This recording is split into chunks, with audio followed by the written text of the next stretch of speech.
2 दिन बाद twin tower के मालिक ने कर दिया भयंकर खुलासा। सुनकर हिल जाएगा देश। क्या मोदी सरकार नहीं गिराना चाहती थी ट्विन टावर? किसने धुआं बनाया जनता का पैसा? ट्विन टावर मामले में क्या योगी लेने वाले हैं बड़ा एक्शन? देखिए आंख खोल देने वाली ये रिपोर्ट। ट्विन टावर गिर गया, लेकिन अब 2 दिन बाद इसके मालिक ने ऐसा खुलासा कर दिया जिसके बाद भूचाल आ सकता है।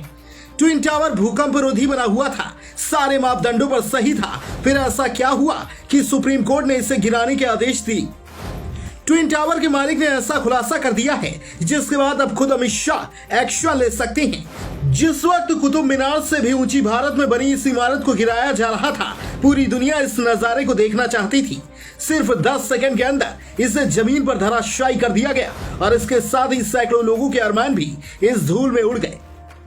ट्विन टावर के मालिक आर के अरोड़ा ने कहा कि इस बिल्डिंग को बनाते समय सभी अप्रूवल लिए और रहवासियों की सुरक्षा का पूरा ध्यान रखा गया था, लेकिन जिस बिल्डिंग को मैंने मेहनत से तैयार किया, सुप्रीम कोर्ट ने उसे गिराने का आदेश दे दिया।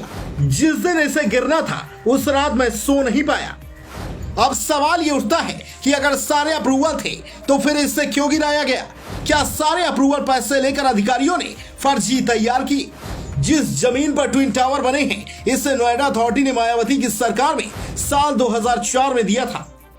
ग्राउंड फ्लोर समेत 9 मंजिल तक मकान बनाने की अनुमति दी गई थी, लेकिन अखिलेश यादव सरकार आते आते इसे 40 मंजिल तक बनाने की अनुमति मिल गई।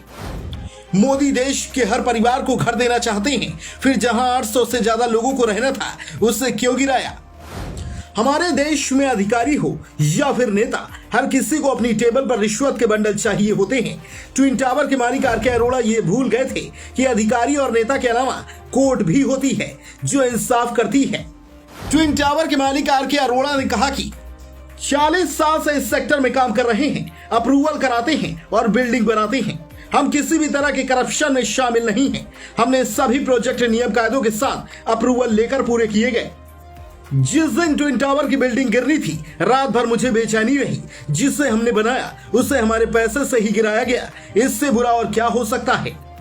ट्विन टावर के मालिक ने जो गलती की उसकी सजा मिल गई, लेकिन जिन अधिकारियों ने इतना बड़ा घोटाला किया, अभी तक कोई भी जेल नहीं पहुंचा है। सबसे बड़े गुनहगार तो वो अधिकारी और नेता हैं जिन्होंने पैसे लेकर अवैध तरीके से इस बिल्डिंग को बनाने की मदद की।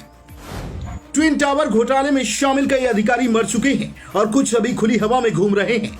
योगी आदित्यनाथ पहले ही कह चुके हैं कि कोई भी आरोपी नहीं छोड़ा जाएगा, लेकिन इसके लिए जरूरी है कि सीबीआई जांच हो। अगर सीबीआई जांच होती है तो इसकी आंच सपा बसपा सरकार तक पहुंचेगी और दर्जनों अधिकारी और नेता फंसेंगे। तब जाकर इंसाफ होगा, नहीं तो आगे भी इसी तरह से करप्शन चलता रहेगा और मौत की ये बिल्डिंग वैसे ही बनती रहेंगी। करोड़ों की लागत से बनी इस बिल्डिंग में लगा पैसा आम जनता का था, जिसे अच्छा घर देने का सपना दिखाकर वसूल किया गया था। लोगों ने सालों तक इंतजार किया, जब मिलने की बारी आई तो इसे धुआं बना दिया गया। क्या आपको भी लगता है कि इस मामले की सीबीआई जांच होनी चाहिए? आप अपना जवाब कमेंट बॉक्स में देकर बता सकते हैं।